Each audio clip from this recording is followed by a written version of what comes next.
I don't know what made me do it. Maybe it was boredom, or maybe I wanted to prove something to myself. Either way, I picked a random spot on the map, somewhere in the middle of nowhere, deep in the Appalachian wilderness, and decided to hike in as far as I could. No trails, no campsites, just raw forest.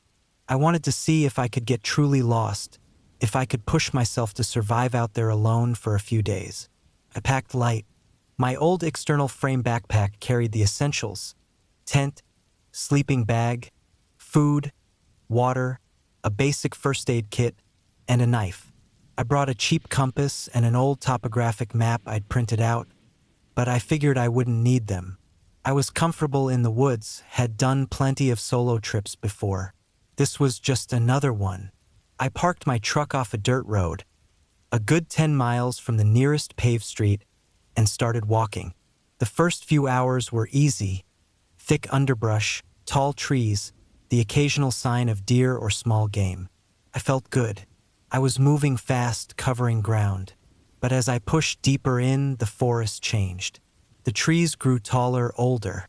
The underbrush thinned out, replaced by layers of fallen needles and moss. The air smelled different: damp, earthy, untouched. There were no signs of people, no old fire pits, no litter, not even old logging scars. It was like stepping into a place that had never been disturbed. The first night was uneventful. I set up my tent in a small clearing, built a tiny fire, and ate a cold meal. I listened to the sounds of the woods: crickets, owls, the occasional rustling of small animals. Normal, comfortable. But the next day, something felt off. I couldn't put my finger on it at first. Just a feeling, a vague sense that I wasn't as alone as I thought. I shook it off, kept hiking, pushing deeper into the woods. My goal was to reach a small stream I'd seen on the map, set up camp there for a night, and then start making my way back out. Around midday, I started noticing strange things. The first was the trees. Some of them were marked, not by people, but by deep, wide scratches, long parallel gouges running up the trunks. Too high for a bear, too clean for weather damage. I stopped and ran my fingers over one. The wood was fresh, the edges of the cut still pale beneath the bark. Whatever had done this, it had been recent. I kept moving. A few hours later, I found a clearing littered with bones. At first, I thought they were deer. Plenty of animals die out here, their remains scattered by scavengers. But as I looked closer, I saw that some of the bones were arranged, almost deliberately. Small ones stacked together, larger ones set apart. A few were stripped completely clean, no signs of weathering, no gnaw marks from animals, like they'd been boiled or scraped down. I felt a tightness in my chest, but forced myself to stay calm. Maybe some kind of predator had been using this spot for years. Maybe it was nothing. I moved on. By late afternoon, I reached the stream. The water was clear, cold, moving fast over smooth stones. I crouched down, filled my bottle, splashed some on my face. The tension from earlier started to fade. This was why I came out here. For the quiet, the solitude, the untouched beauty of it. I set up my tent a few yards from the water, gathered some wood, and built a fire. As night fell, I felt more at ease. The crackling flames, the rhythmic flow of the stream, the distant hoots of an owl. It was peaceful. Then, in the middle of the night, I woke up. I don't know why. There was no sound, no movement, nothing obvious. Just a feeling, like something had changed. I lay still, listening. The fire had burned down to embers, casting a dull orange glow against the tent walls. The stream was still running. The wind had died down. Then I noticed it. The forest was silent. No insects, no rustling leaves, no distant animal calls. Nothing. It was the kind of silence that feels wrong, unnatural. Slowly, I sat up, unzipped the tent just enough to peek out. The fire was low, barely enough to see beyond a few feet. The trees stood motionless, their dark shapes pressing in from all sides. Then, just beyond the reach of the firelight, I saw something move. Not an animal, not a person, just a shape shifting slightly, blending too well with the darkness. It wasn't walking, wasn't crawling, just there like it had always been, just waiting for me to notice. I held my breath. It didn't move closer. It didn't make a sound. It just stayed there, barely visible, just at the edge of my sight. I don't know how long I sat there, staring. Minutes? Hours? The silence stretched on, thick and suffocating. Then, without warning, the normal sounds of the forest came rushing back. Crickets, the wind, the distant hoot of an owl. The weight in my chest loosened. When I looked again, the shape was gone. I didn't sleep the rest of the night. The first light, I packed up and started moving. Fast. I didn't care about the stream, didn't care about the map. I just wanted to put distance between me and that place. But as I hiked, I noticed something worse. The forest wasn't the same. The trees were thicker, the ground uneven. The landmarks I'd passed before, the twisted oak, the rocky outcrop, were gone. It was like the whole place had shifted overnight. And then I found the second campsite. My campsite. The first, I thought I'd walked in circles, but the fire pit was still warm. The embers were fresh. My footprints from the morning were there, clear as day. But my tent was gone, like I'd never been there at all. I didn't stop moving. I didn't eat, didn't rest. I just walked. And at some point, hours later, maybe more, I stumbled out onto the dirt road where I'd left my truck. My legs were shaking, my breath ragged. I half expected the truck to be gone, for the road itself to have disappeared. But it was there. I threw my pack in the back, started the engine, and drove. I didn't stop until I was home. I don't know what I saw out there. I don't know if it was something watching me, or if the woods themselves didn't want me there. But I do know this, I'll never go that deep again. Some places aren't meant to be found. I had been planning the trip for months. The idea was simple: 10 days alone in the woods, completely off the grid, away from everything. No work emails, no ringing phone, no people. Just me, nature, and silence. I had done trips like this before, but never for this long and never this deep into the wilderness. The cabin I found was perfect. It was an old hunting lodge, built in the 1970s by a guy who had long since moved on. A friend of a friend knew the owner and told me I could use it as long as I respected the place. It sat about 20 miles from the nearest dirt road, tucked deep in the forests of northern Montana. No power, no running water, just a roof for walls, a wood stove, and a small well outside for drinking water. I packed carefully. Freeze-dried meals, a sleeping bag, a solar lantern, plenty of firewood, a rifle, a small axe, and enough supplies to last me. I wasn't planning to hunt, but the rifle was for safety. Out here, bears were a real concern, and I wasn't about to take chances. The hike in took most of a day. The trail was barely a trail at all, just an old path used by hunters years ago. By the time I reached the cabin, my legs were sore, and the sun was starting to dip below the trees. The place was just as I expected. Weathered wood, a sagging roof, a heavy wooden door with a rusty padlock. I had the key, and when I stepped inside, the smell of dust, old wood, and damp filled my nose. There was a single cot against one wall, a small wooden table, and shelves with a few rusted cans of food that I wouldn't be touching. A wood-burning stove sat in the corner, its black iron surface slick with years of grime. A small window looked out into the trees, but it was so dirty it barely let in any light. I spent the first night settling in, stacking firewood, boiling water from the well, and making a small meal. I sat outside for a while, listening to the sounds of the forest. The deep woods have a different kind of silence. It's not quiet. It's full of tiny sounds, rustling leaves, distant animal calls, the occasional snap of a twig. But there was something else, too. Something I couldn't quite place. A feeling like I wasn't as alone as I thought. I shook it off. First night jitters, nothing more. The first few days passed without much trouble. I spent my time hiking, gathering firewood, filtering water, and just enjoying the solitude. At night, I locked the door, made sure my rifle was close, and let the fire die down before sleeping. Then small things started to happen. The first was the footprints. On the fourth morning, I stepped outside and saw them. Fresh tracks in the dirt, leading from the tree line toward the cabin. At first, I thought they might be animal tracks, but as I looked closer, my stomach tightened. Barefoot, human, they weren't mine. I followed them a few yards, but they disappeared into the undergrowth. They were small, maybe from a child or a small adult, and they had come right up to the cabin door. I tried to stay logical. Maybe a lost hiker? Maybe someone passing through? But 20 miles into the wilderness? Barefoot?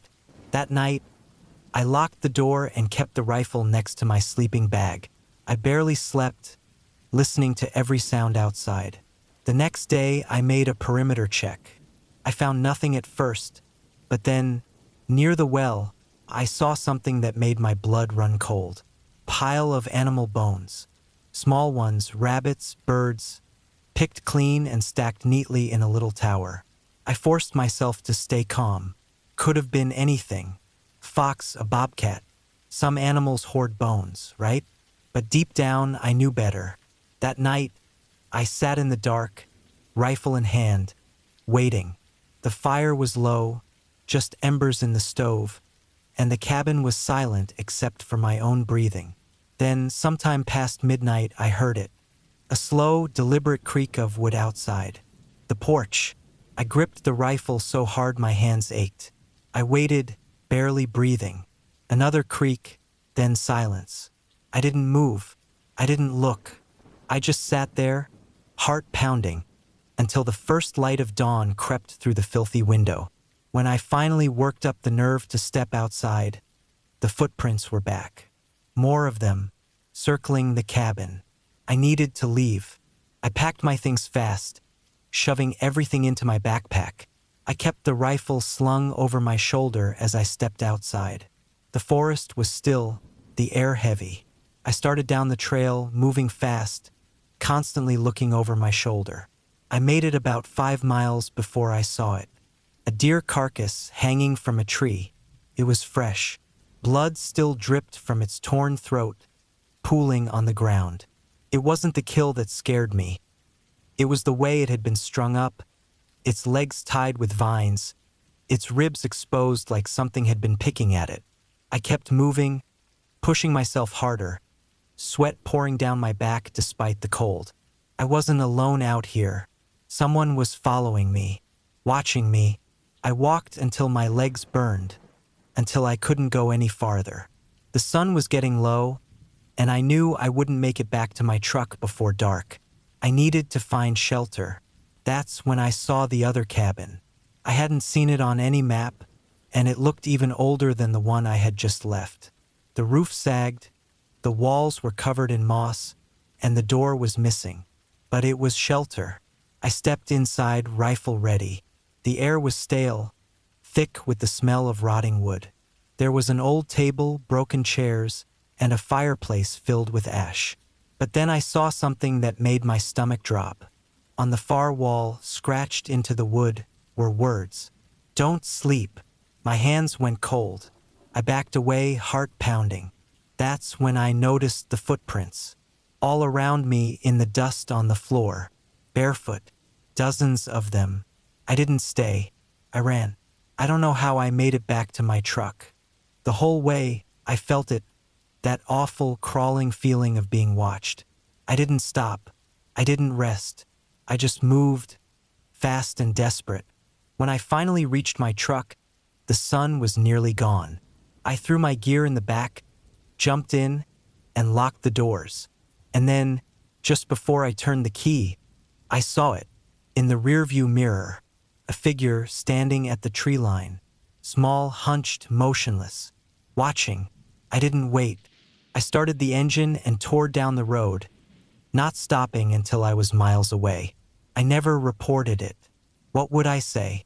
I just know I'll never go back. And sometimes, late at night, I still dream of footprints in the dirt.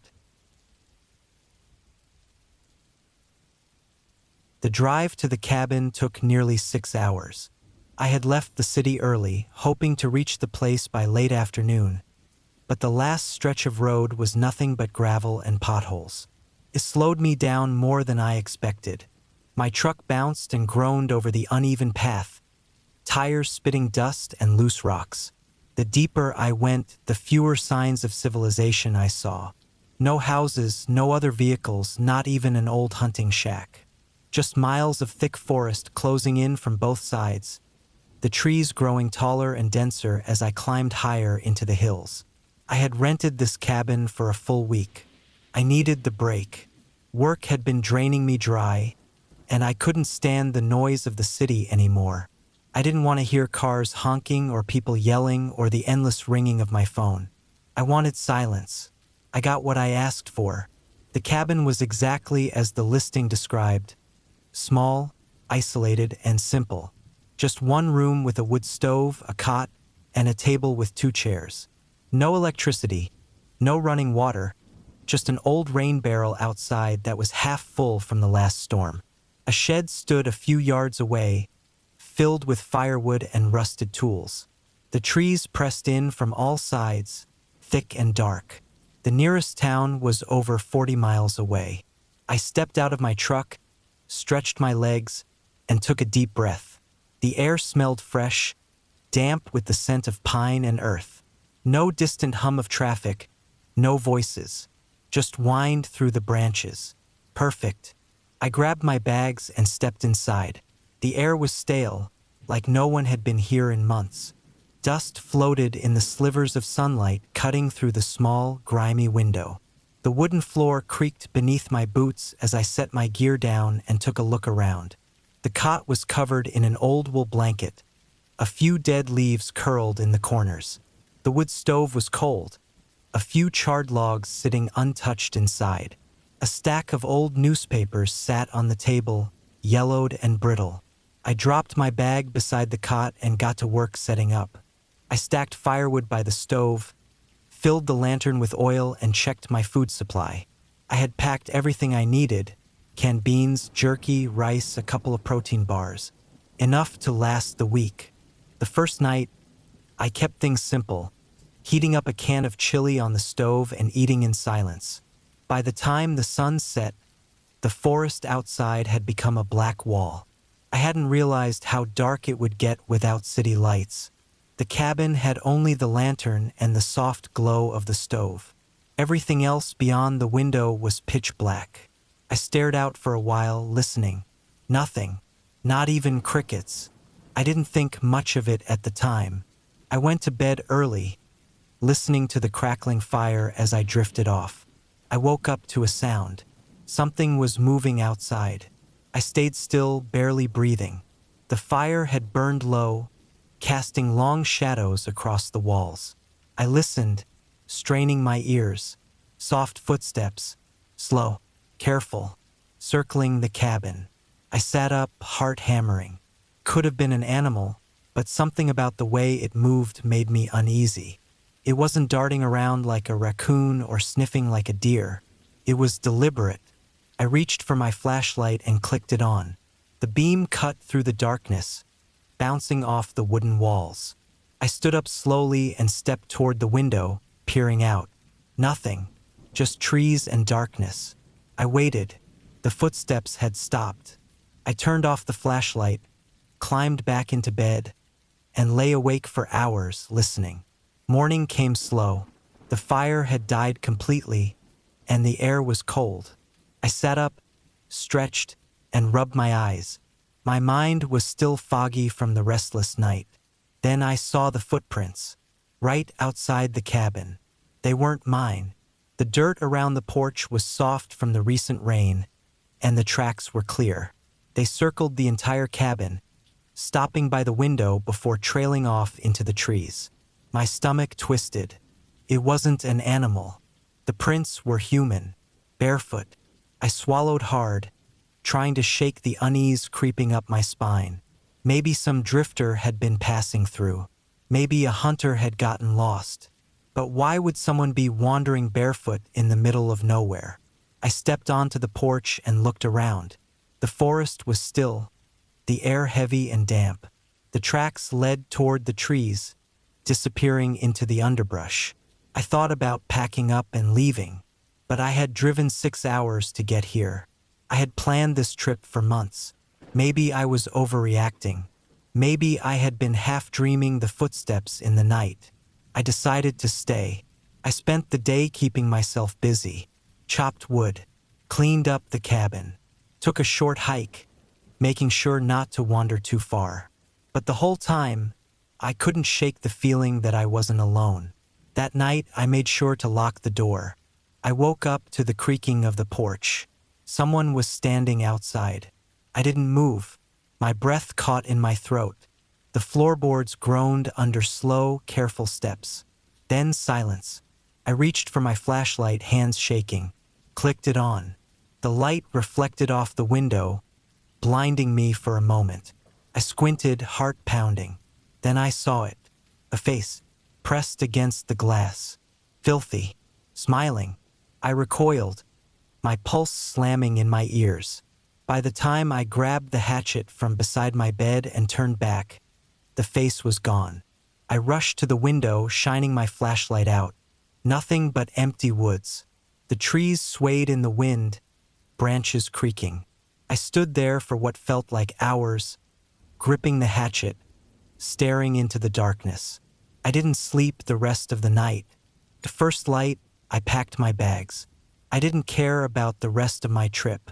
I didn't care about leaving food behind. I just wanted to get the hell out of there. I stepped onto the porch, scanning the trees. Then I saw them. More footprints. Not just one set. Dozens.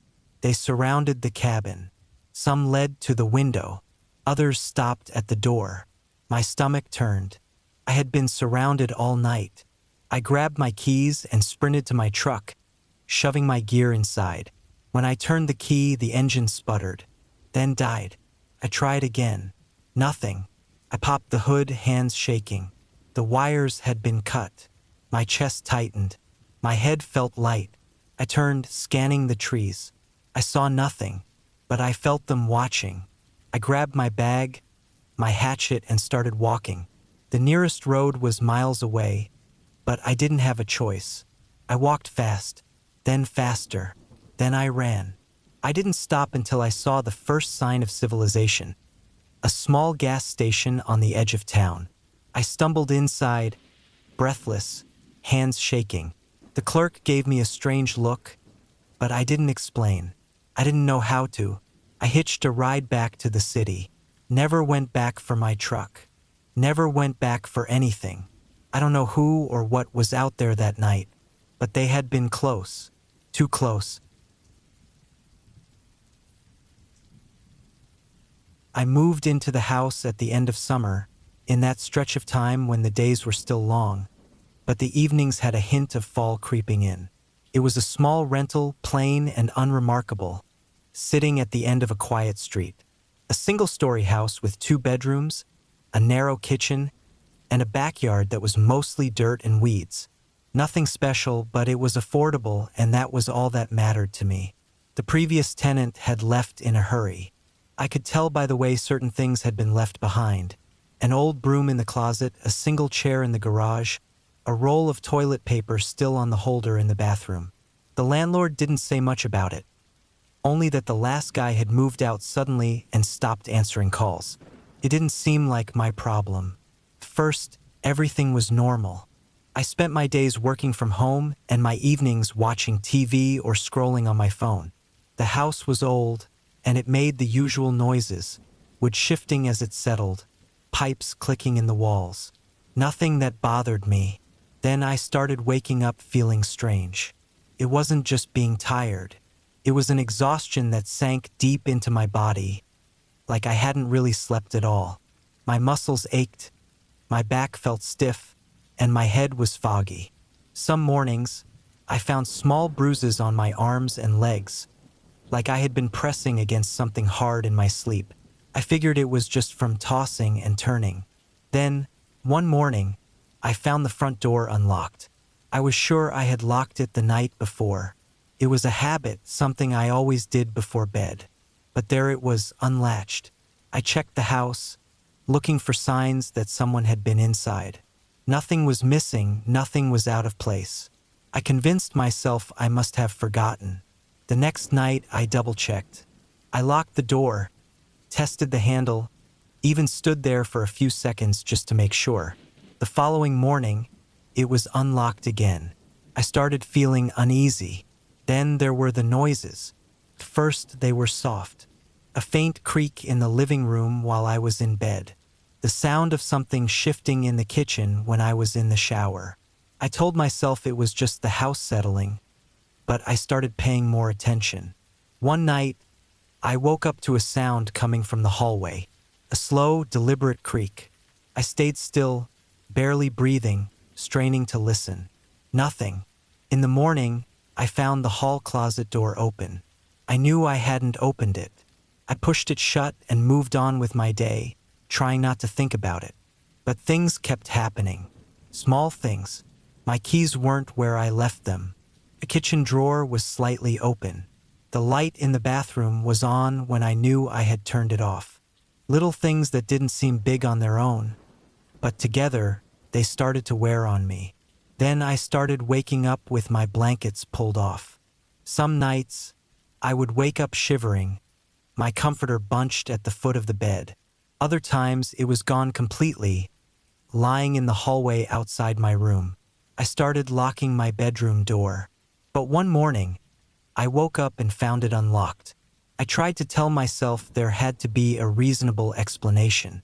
Maybe I was sleepwalking. Maybe I was so exhausted that I was forgetting things, moving things around without realizing it.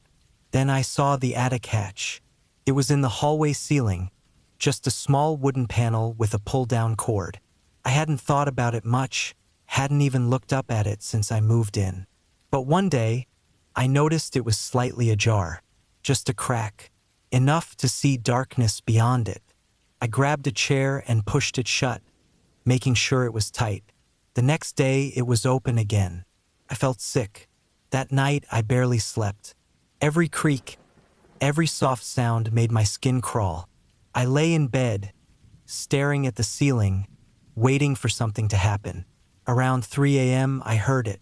A soft, steady noise. The sound of something moving above me. I didn't move. I didn't breathe. Then silence.